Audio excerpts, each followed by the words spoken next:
jokes and comedies. Are you good at telling jokes? Well, I would say I'm good at telling jokes, but um, the only person smiled at me, he is my husband.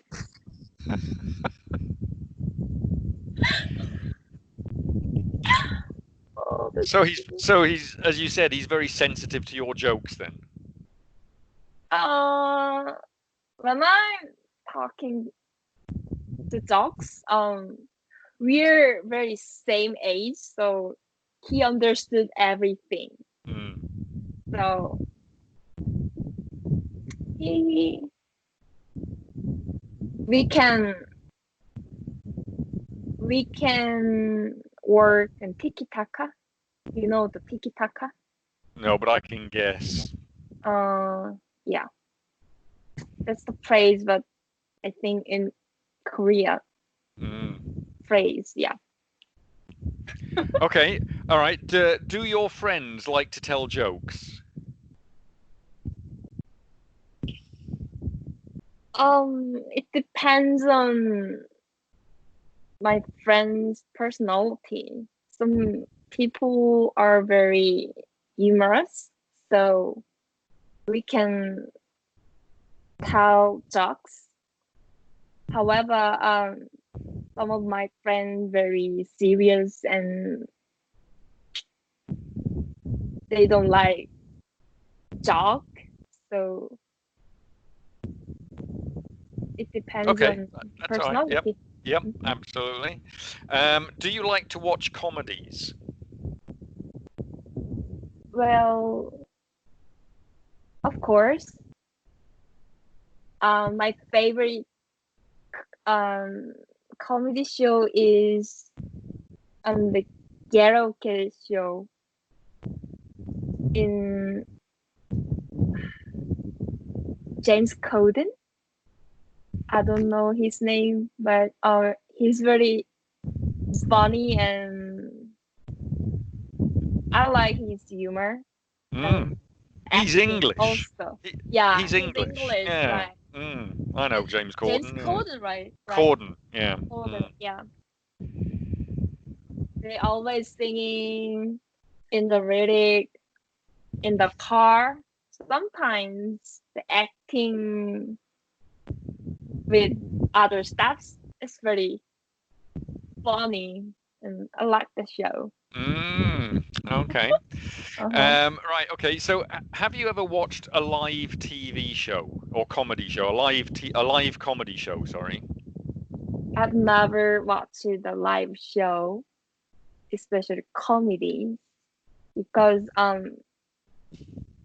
in my country the live comedy shows are very rare. Um, and in America, I can't understand their jokes, so I couldn't go to a live comedy show.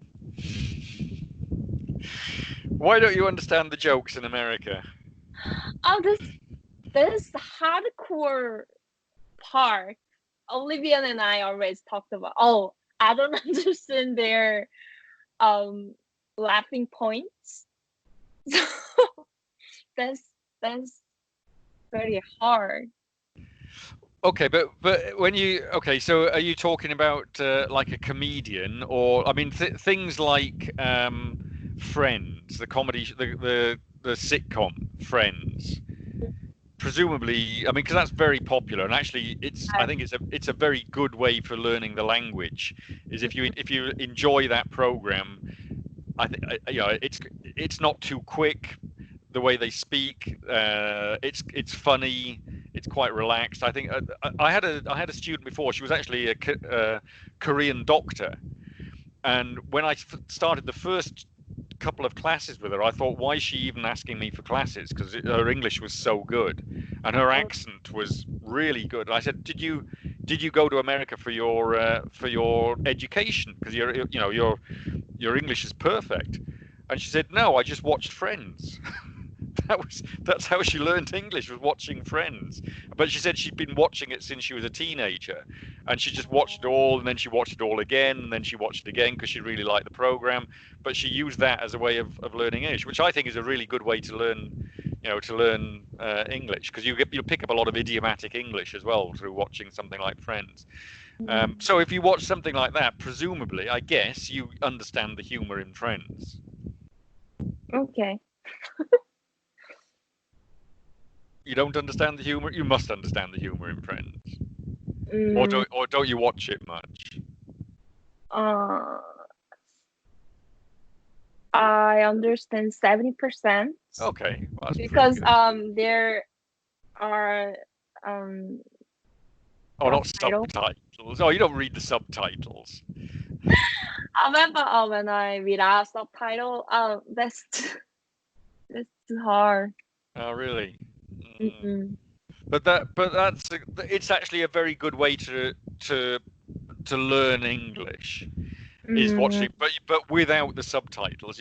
When you say the subtitles, is that the subtitles in English or subtitles in Korean? in English. Okay, so you're reading it while they're speaking. Okay. But it's better. I mean, that's not so bad. I thought perhaps you were reading it in Korean, which I'd say was no, you shouldn't do that. But if you're reading along with the speech, then at least you're identifying the words that they're speaking. But the problem with that, I mean, it's like if I download a movie, very often the movies that I download have got subtitles in English, even though it's an English language film. Mm-hmm. The problem for me when I watch that is that I read the subtitles before they've spoken the words.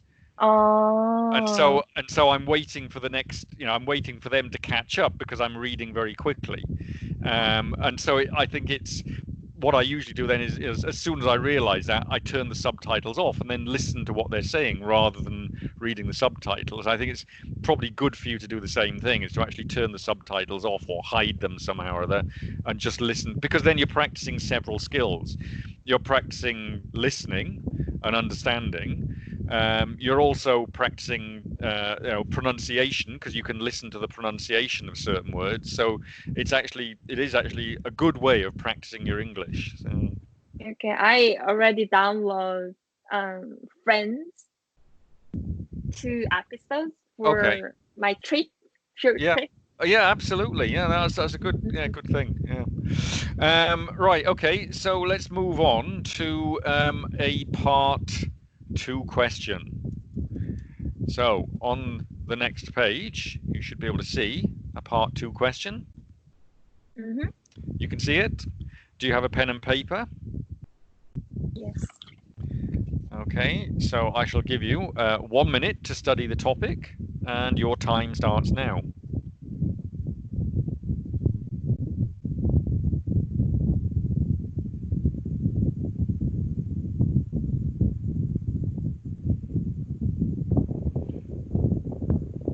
Okay, that's your 1 minute of preparation time. So I would like you to talk about the topic for between 1 and 2 minutes, and your time starts now. Um, Today I would like to talk about when my mother asked me for help. That was make appointment in a hospital. Um, 2 years ago, uh she had a back pain seriously. She couldn't walk for a long time, and she couldn't work. So the symptom was very serious. So I worked at a hospital as a nurse, but the spine is not my major part. So, however, she asked me to make a reservation which professor is the best. So I asked my friends and ex-co-workers and I made a reservation. I made an appointment for her. She tried to bone part. However, I think the spine and neural system is related to her symptoms. So I made a reser I made a appointment neural parts. Um, at the moment, I wasn't live with her because at the moment I was living in America, so we Okay, were that's far from here. your 2 minutes is already up. Okay, so uh, the actually I would say it's a very good story. You're telling it very well. The only criticism I would have is that you're thinking very carefully about what you're saying. Um, the story that you're telling, I mean, so far I don't think you've made any grammatical mistakes or anything like that. I think the pronunciation is very good. It's just, I think if you watch this back afterwards, if you watch the video back, you will see that it's just a little bit slow. It's just a little bit slow, but actually you're doing it very well. Doing it very well. So the only problem is you covered all of the parts in there. I think maybe you repeated yourself a couple of things about making the appointment. I mean, I think you maybe said that 3 times in there. So what you needed to do was to move on to the last part about how you felt about it. But the rest of it was very good. Just a little on the slow side. So being able to help your mother by getting her appointment with the hospital. So how did you feel about that? Um, I feel I have a mixed feeling because at the moment we're very far from each other, so I couldn't take care of her pain. That's I'm so sorry for her. However, I can help make make appointments the best professor and then related to neural parts. And after appointment, I feel very proud of by myself. Yeah. Okay. All right. That's it. I mean, it's if you can just speed up your delivery a little bit, Mm-hmm. um, that would be that would be a very good score for that part too. It's just a little bit slow. I mean, everything that you're saying is perfect. It's just a little bit slow. You need to speed up your delivery a little bit. But very good, actually, and I mean very good. Just a bit slow. That's the only criticism I've got. Is it's a little bit slow. Oh, really? Yeah. I write down just three words. Well, well, good. Well, but yeah, but you know what the difference is? The difference is that you're telling a story. Uh, And so that's what helps. That is exactly what you've got to do with a part two question, is to tell a story. So you don't need, as long as it's a true story, it's easy to tell a true story. If all you do is to try and answer the bullet points, it becomes very sort of broken, but if you tell a story that fits the topic, which mhm, and I'm guessing this is a true story. It sounds like a true mhm, story to me. mhm. Then you don't have to make things up, and you know what happened, so you just tell the story, and that's what makes a part two work very, very well. So that's what I mean. It worked very well. It was just a little bit slow in the delivery. That's all. I mean, but it was very good, really very good. How Thank how you. how can you speed up though? How are you I, going to be able to speed? I have no idea. I have no idea because when I'm thinking of that, my this speed is very going to slow. Yeah. But think about that. Analyze that. Why is it that is it because you're thinking about? Is it because you're processing the story in Korean and then translating it to English? Is that what's slowing you down because you're translating it? A part of, because I want to describe neuro part instead of, I don't know how we can just call OS OS, but I don't remember the term of the OS. So I just transferred to easy. And then what else?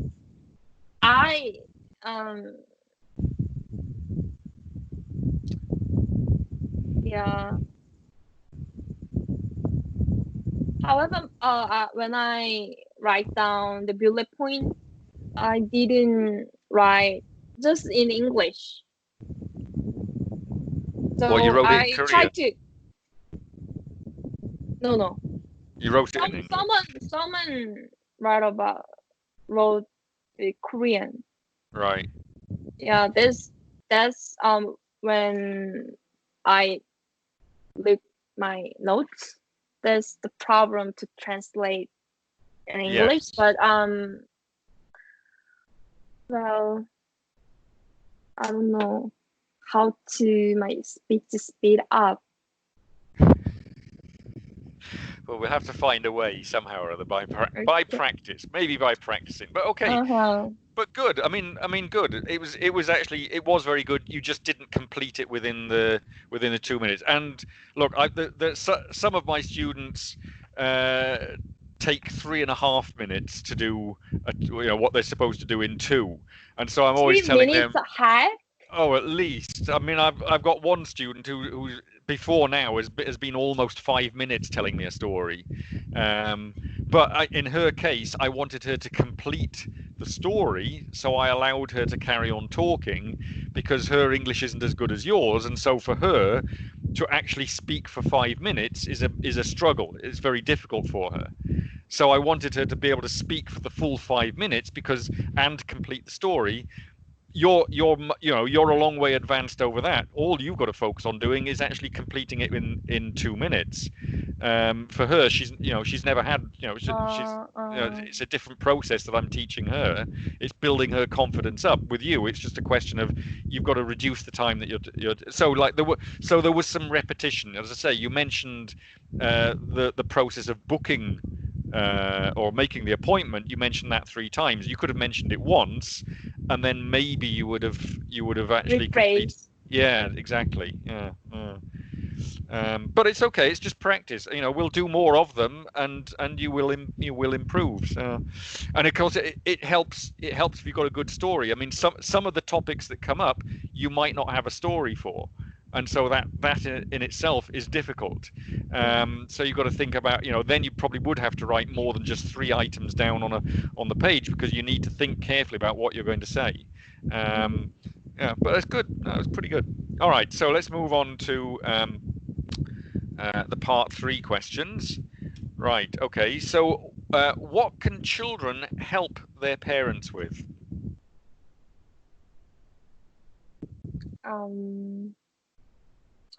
So many children help parents with, first of all,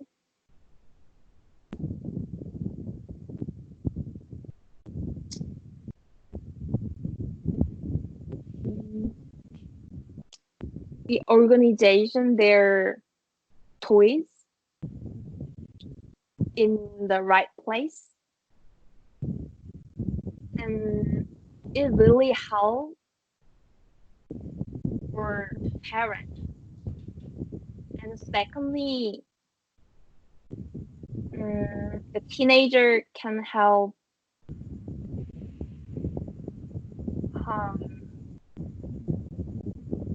home cleaning, like vacuuming, because they have own room, so the teenager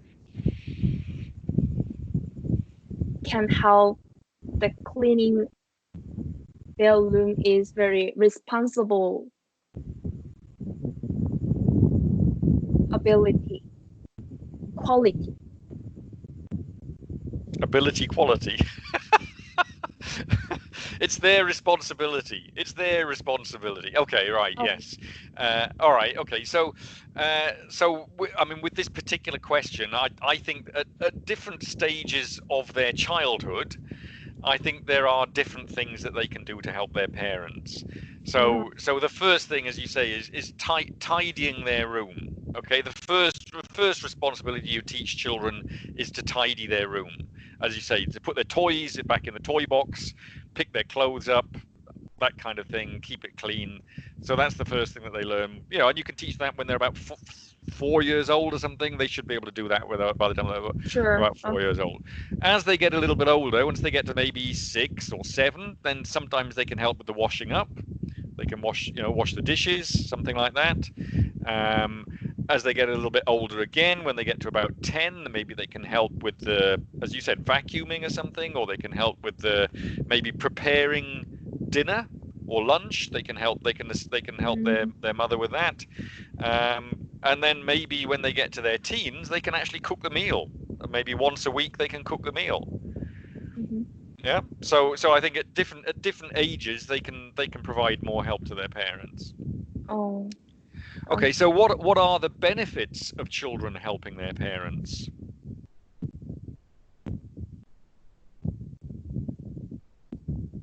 Well, helping their parents is a good way to understand their feeling. For example,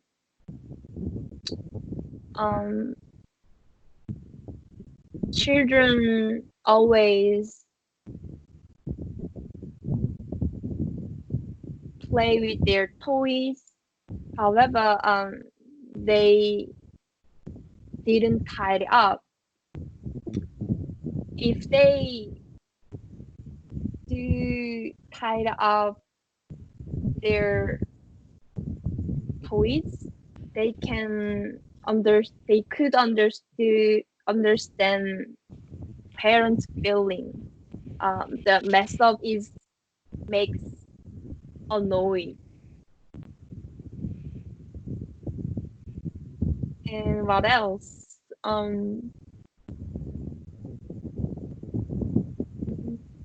House chore. They can also learn from helping their parents. House chore is not parents' job, so the family member can do house chores, even tiny things. Yeah, That's it. I definitely agree with this. I agree with your second point. The first one about what was the first thing you were saying about the pet understanding the parents or something? Mine. Yes, I'm not sure about that one, but anyway, that's your opinion. So it's your opinion, so it's okay. Uh, I would say the second point definitely. I agree with you totally on the second point. I think the other thing is that it helps to train the children for when they leave home and when they become independent.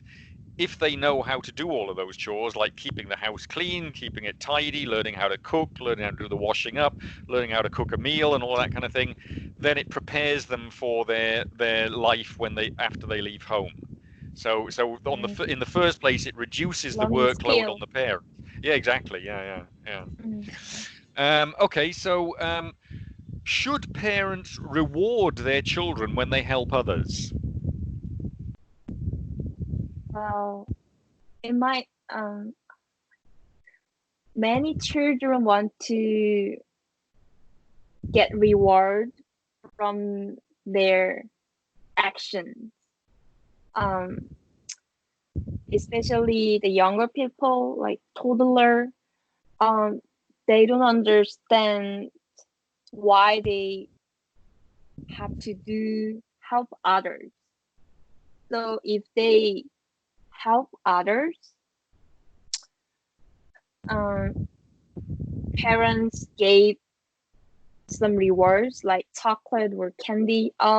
They recognize the helping other people is good action. So reward to children is very good for them. Okay, all right. So that's fine. I think that's true. But of course, if you finish there, then as the examiner, what I would say was, so don't you think that there's a problem that children will only help others if they think they're going to get a reward? They'll never help other people if there is no reward.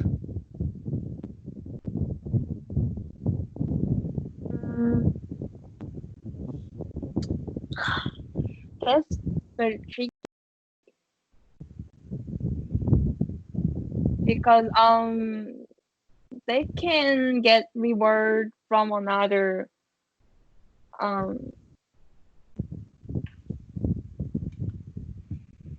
things. If they have a siblings, I don't answer this question. Well, okay, so I mean, I mean, I agree with the first part of what you said. I agree. So remember at the beginning of our first class, I said to you that there are strategies for answering questions. Yes, Depends and the on. first yeah, exactly. It depends. I think this is an it depends question. I think it depends on what the help is that they're giving people. Okay, so and to give you an example, when I was a teenager, my mother asked me to paint my grandfather's house inside and outside.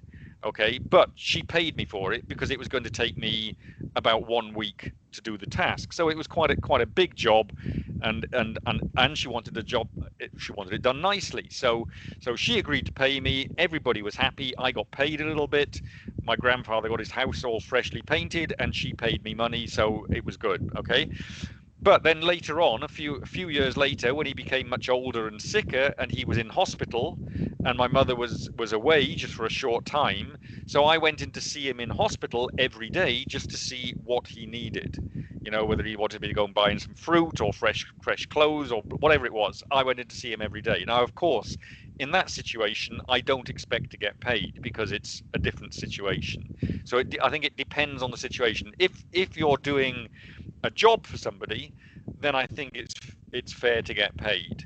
But if it's just some kind of sympathetic thing that you're helping someone, then I think in that case, you know, it's not necessary that you should be paid for it or rewarded for it. So it depends. Okay, it depends. Okay, final question because we're over time now. So, do parents help children because they need their children to help them when they are old? Pardon? Do parents help children because they need their children to help them when they are old?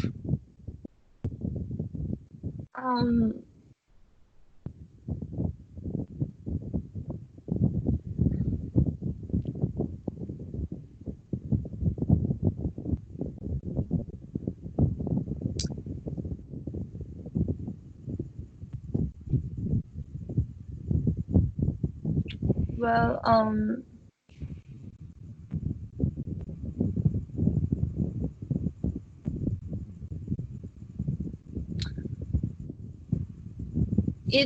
the question sounds like the parents want to compensate